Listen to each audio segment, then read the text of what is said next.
welcome all, and thank you for finding the time for this discussion. My name is Sunil. I head up research at Center for Creative Leadership. I am the head of the research for Asia Pacific there.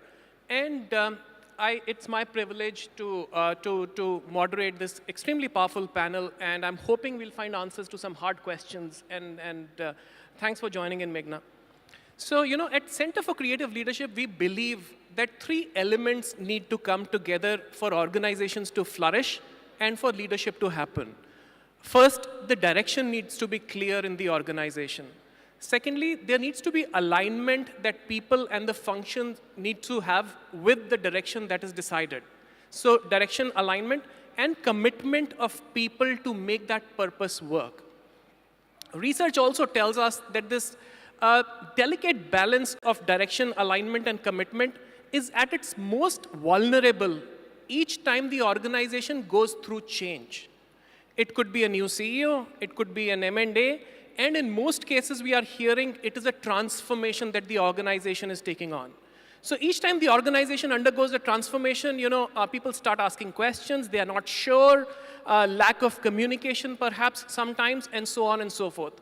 To an extent that in our experience of working with large organizations, we hear that the senior leaders, they lose connect with their bread and butter, the customer, or they almost lose connect with the culture or the people in the organization each time the organization goes through a huge change. So in the next 30 minutes, we'll be looking at this transformation challenge through a people lens, through a culture lens. What needs to happen from a leadership standpoint? What do organizations need to do to make sure that the people angle is taken care of when the organization is going through a transformation?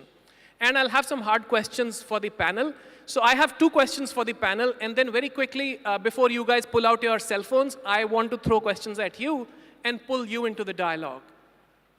So with that, let's give another round of applause for our panel before I shoot my first question. Hey, first question to you, Rick, and I know Rick is a very senior academic and has spent 30 years as a consultant before that in Accenture. So just the right balance of academia and practice, I guess, and he's been a part of a lot of transformation journeys. So Rick, we pick up, when we speak to our clients, we pick up the vulnerability points, that there are some vulnerability points that the organization needs to stay clear of, the weak spots and so on. So basis your experience of being a part of such journeys, could you highlight a couple of weak spots that may emerge each time the organization is undertaking a transformation journey? Sure. Thanks, Sunil. As we think about the digital transformation, it's a very common and I think often misunderstood journey. And what I've seen, I guess, from my personal experience is 3 points of failure. One is at the onset of the journey and clarifying what do we mean, where are we going, what is this all about? And oftentimes I see organizations, in fact, just 2 weeks ago I was called in to assist an organization. They were dealing with digital transformation. And as I asked each of them, what is this? Nobody could really articulate what it was. And so that's kind of point one, is understanding where we're going, what is this? The second thing that I see is the action. What do we do? What do we do? And oftentimes what I've witnessed is people saying, yes, we're doing this digital transformation. Yes, we're making this big leap. But there's not a sense of what we do. And I could explain a little bit more maybe about that, but the sense of how do we get there? How do we get there? What are the steps we take? And then the third area of potential failure or where things maybe fall off is how do we get the results, or what are we actually looking for at the end? And sometimes we see that this goes on for a little while, but how do we actually capture the benefits? How do we actually celebrate the success? When are we done is another point. So those are the kind of 3 areas of potential drop-off, failure, or question in the process I've seen, Sunil. Yeah, hold on to that mic, Rick. So there are vulnerability areas, and there are action steps that the organization can take. What is the role of leadership? What is the role, let's say, in a large multinational organization, the role of the regional president or the MD? What is his role in making sure that the ball doesn't get dropped on each of these areas? Yeah, that's a great question, which is, what is the role of leaders? And I guess we have to remember that leaders haven't done this before, right? And a CEO recently remarked to me, he said, we're doing this whole transformation thing. I don't know what I'm doing. I've never done this before. Don't tell my team, right? And yet, we have to remember that. And particularly for those that are in HR, I think we're in a key role to help them. But what should leaders do? I think number one is articulate the journey. What are we trying to do? What does it look like when we get there? And if we can articulate that rather than kind of big buzzwords around this transformation, or we're going digital, or we're going to do, tech whatever. What does that mean? What does that mean? So translating that, I think, is the first key thing. The second thing I think leaders need to remember is, as I mentioned, it's a journey. In other words, don't just initiate it, follow through. And by follow through, I mean do it yourself. And get involved and take action and make it okay for people to fail. Try it and not do well, right? And make it okay in the organization to, one, take a step, and two, to fail. And then thirdly, I'd say, which is a little bit classic, but sometimes overlooked, which is to celebrate the success and find those examples to highlight those for the organization. And they may be little things, but those go a long way in the organization. Okay, thanks, Rick. Manish, coming to you and Meghna, you are the people function, and Manish, you've worked in Cargill for a few years now, 12 years now, 7 years now, and before that spent time in Nokia. So large organizations. Tell me, what is the responsibility and the accountability that the people function has towards such transformation, mainly from a culture standpoint? Sure. So, firstly, we keep talking about digital transformation or technology transformation. Actually, they are not really transformation. It's a journey. The end game for any organization is about creating org agility, right? Org agility is about people. It's about how do we create agility in the organization through technology, but largely in the workforce or workplace or workforce you talk about. That's one point. Right? The second point is, when you talk about culture and you talk about digitization, it's all about creating digital culture in the organization. And digital culture is not a traditional culture. It's about, you talked about failing fast, experimenting, giving accountability, more customer view, customer-centric, or some organization called customer obsession. It's all about creating that kind of culture in the organization. I think the one thing which really sticks to me and in my experience is when you talk about creating culture, it's about creating psychological safety in the organization. That's the big part of the culture where people feel safe in voicing their concerns or ideas or solutions and not wait for leadership to come and talk about. So psychological safety is one of the big glue or ingredient that really sticks on any transformation journey that you talked about. Yeah, and Rick, I'll come back to you with the psychological safety piece, but let me go to Meghna. Meghna, thoughts on the role of HR, experiences on the role of HR in sailing through the transformation journey? Sure. So I think it's a fantastic time and a great opportunity both for the businesses and the HR community to actually take the lead. I really think, rather than waiting and, continuing with the practices of tomorrow and the way we have been doing things, this is the time where we can truly be, the change agent and be the catalyst. And I think it's for us, and I'm still thinking Chian, about let's grab the opportunity in terms of really playing that critical leadership role. Specifically, I think from a integrated talent perspective, I think there's a huge opportunity to look at what is the future capability that we really need. And the business, to your point, Rick, earlier on, they are anxious. They are in a very, very vulnerable state. So supporting the business in terms of figuring out together, being vulnerable together with them and the people to say, guys, we don't know what we don't know. So how do we figure it out? It creates the passion, the necessary engagement within the organization to actually fail forward. In Schneider Electric, we talk about that. We have made huge arrays in the space of smart factories, smart DC. Our factories are digitized today. So we're not just talking about, we're talking about blue collars. That's the reality. And we are providing the psychological safety, Manish, thanks for that, to ensure that people, even on the shop floor, are feeling safe as they try out new things. And it's okay to be doing that. So. Sure. Meghna, hold on to that thought on expectations from business. I'll come back to you. I want to understand what is the expectation that a CHRO or his or her team has from business. But going back to psychological safety, Rick, I've heard it a couple of times in the conversation already. What can a business leader or the leadership team in the organization do to make sure that, one, they don't lose track of customer centricity, because that is the bread and butter through a transformation journey, and balance that with more inward-looking approach towards ensuring psychological safety per se?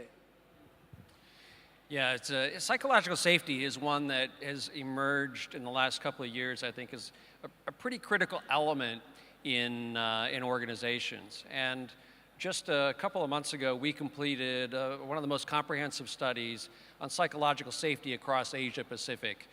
More than 800 companies participated, 400,000 survey respondents across Asia. So really got some good insight from that.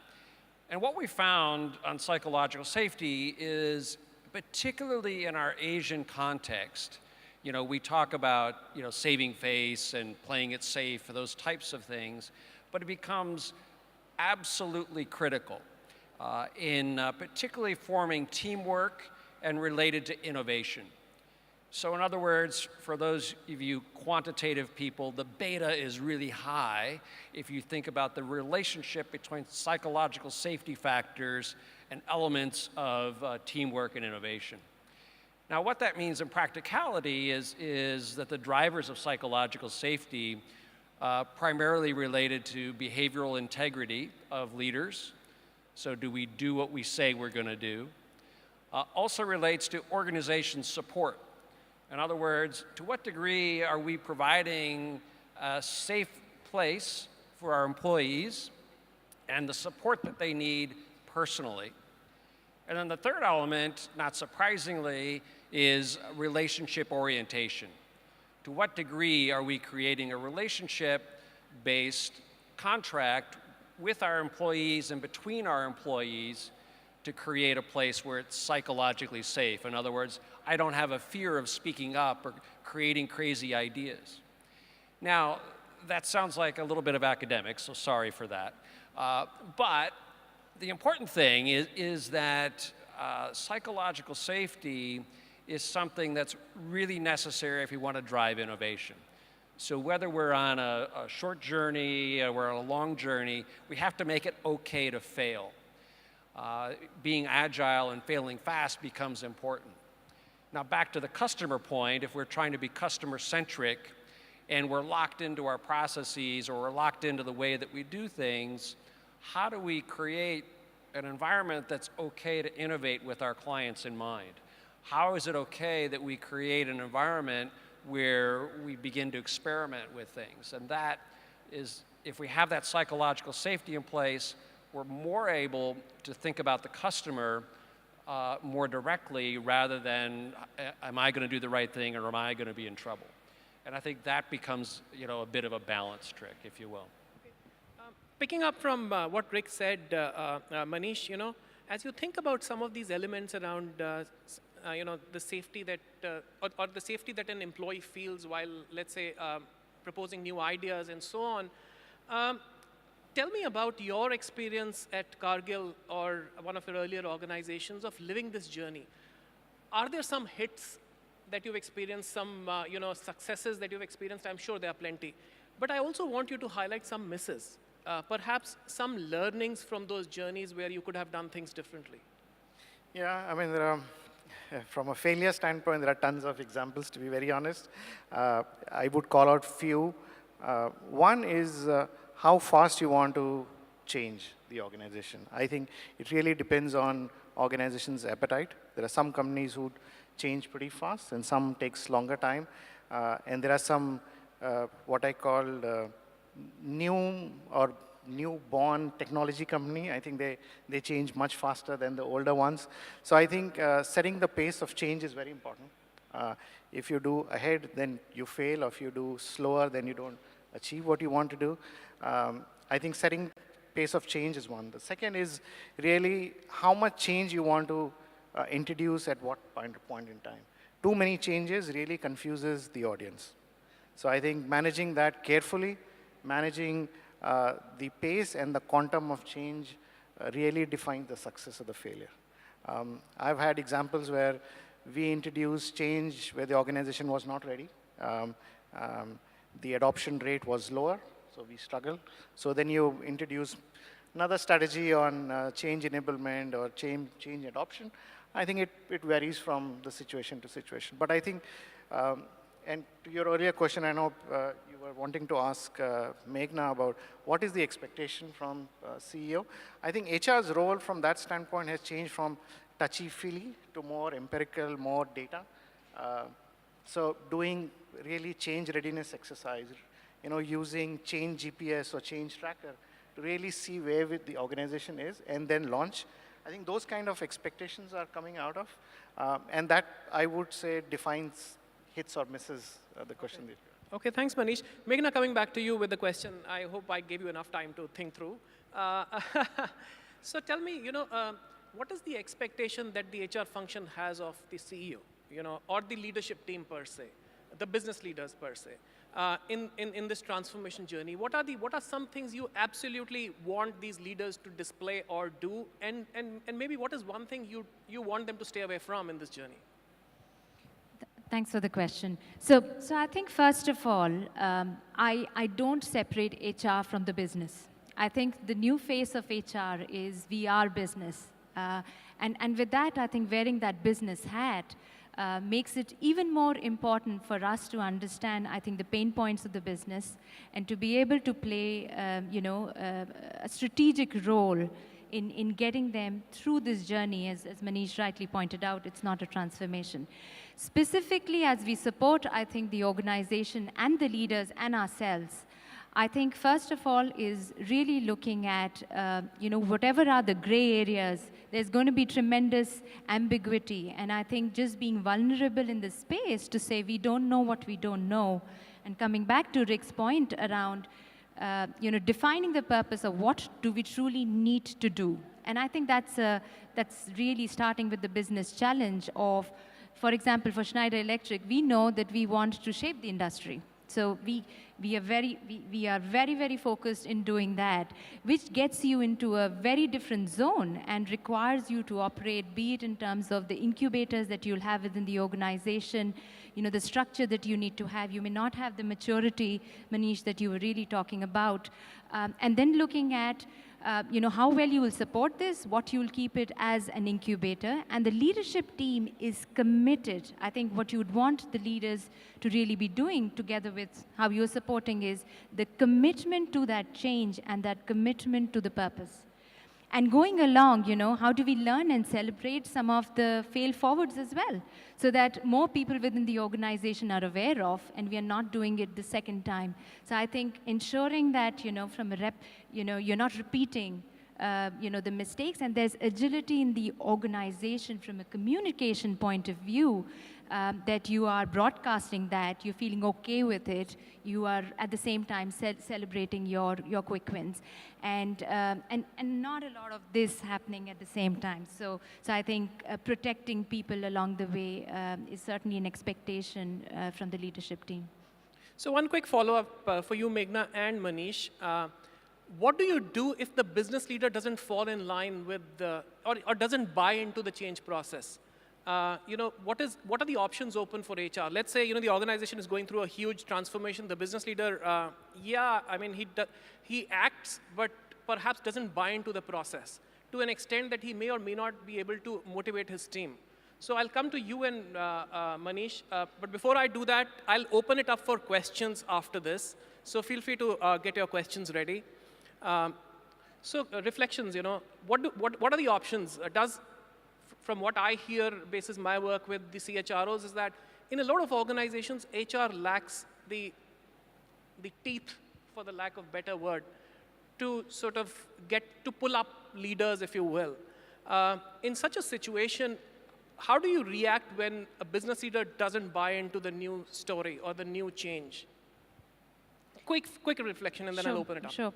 So as I said, earlier, back to the point that I think HR is business. And to have your teeth, I think you really need to know the business, and you really need to understand if it is a transformation in the technology space, what are your competitors really doing? So I think showing the mirror, and sometimes, partnerships really help. To be honest, that's what I found very, very successful. So that's where you would have, your management universities or CCLs of the world kind of looking at analytics and really showing, the organization and sometimes the leaders to acknowledge what's really happening externally. So one thing is what you do, but who do you bring along? I think that's, for me, it's also part of the success. Okay. Manish, quick one-sentence response, and then I'll open. One sentence, and my team sitting here would have listened to this multiple times. It's change people or change people.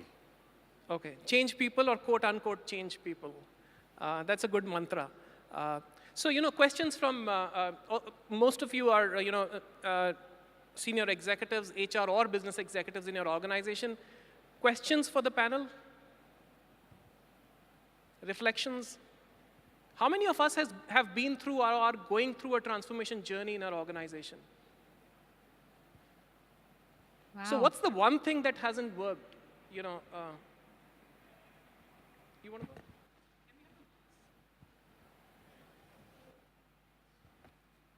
Should I speak on this? So I think I work for AT&T. I'm an HR business partner in a global role.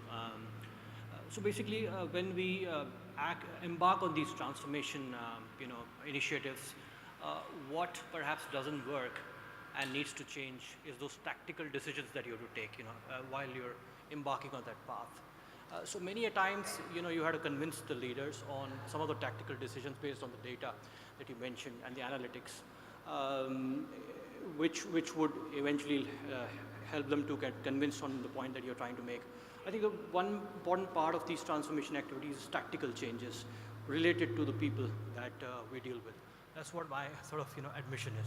Okay, thank you. Any other reflections on the hardest thing to do in such a journey? Okay, I see a hand there. Quick response, like 2 sentences. Come on, HR is not shy. Yeah, I'm Ashutosh. I'm the Global HR Head for Pearl Global Industries Limited. What I personally believe is that when we talk about transformation, we talk it in absolute terms, and we as HR, as the process owners, think that this is something which is the absolute state which we have already worked upon. So the fundamental, what I've seen, the transformations have not worked out, they have changed their version very soon the moment either you have left or either the new boss or the new management has moved in, is because first of all, the sustenance is one part which I'll talk about in any subdomain of HR, is what I feel is the challenge which I am facing personally as a part of my transformation journey with this current organization. Second also is that we need to be a little more mature when we talk about transformation as an absolute state. We have to really understand and with humility accept the fact that change is something which is constant. So what you are achieving today as a part of transformation might be the starting stage for some other transformation to begin. So what I personally feel is that when ma'am has correctly said that you really need to co-partner it with your likewise with other domain heads or functional heads. Yes, the cross-functional transformation is what I will call it as the next stage wherein HR need to be involved largely onto the business side if we really want to be the pioneers of transformation. Otherwise, it will just be that we are facilitators and not the decision maker. That remains the state. Thank you. Thank you. One last comment, otherwise I have one more question for the panel. You've got somebody right back there. I see a hand there Yeah. right at the end.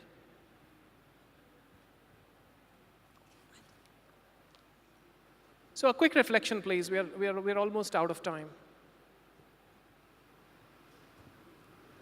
Hi, I'm Juhi Mishra. I'm working with Tata Metallics. So one of the biggest challenges is the readiness of the workforce, the transformation or the digitization that we're talking about. A lot gets forced on. So when we are talking about a transformation, we have to take a lead time of getting the workforce also ready to adapt to this change. Okay. Thanks for that. So getting the workforce ready, getting people ready to accept change and to live that transformation. So coming back to the panelists, one piece of advice for people in the room who are starting out in this journey. Just one sentence piece of advice. Be bold and agile. Okay, bold and agile. I'd say take a holistic view of human capital and be ready to fail. Yeah, I would say take risk. Take risk and experiment. Okay, so with that, let me thank the panel. I guess as a moderator, I get the last word. So I was taking down notes as the discussion was happening. So a couple of things I picked up. As you think about transformation and you wear a people lens, think about culture, think about people. Absolutely must. But don't lose sight of your bread and butter, your customers who are paying your bills and helping the organization grow. So customer and culture are the two elements or the two pivotal points that you need to anchor your story around. The second thing I picked up is around psychological safety. I thought we spent a lot of time talking about psychological safety, and I loved the comment that you made, Rick, around the psychological safety is around behavioral integrity. It's about organization support and the orientation around relationships that the leaders must have and may have. I also want to add to that, as an organization, a quick dipstick, whether you are on the right journey in this journey, is to look at the balance that I talked about earlier. Look at the direction, the alignment, and commitment of people. Go speak with people and try and understand whether they are committed, they are bought into this process or not. And if not, you are all HR people and you know better. So with that, let me thank the panelists, Meghna, Rick, and Manish for finding time. And thank you guys for finding time this afternoon.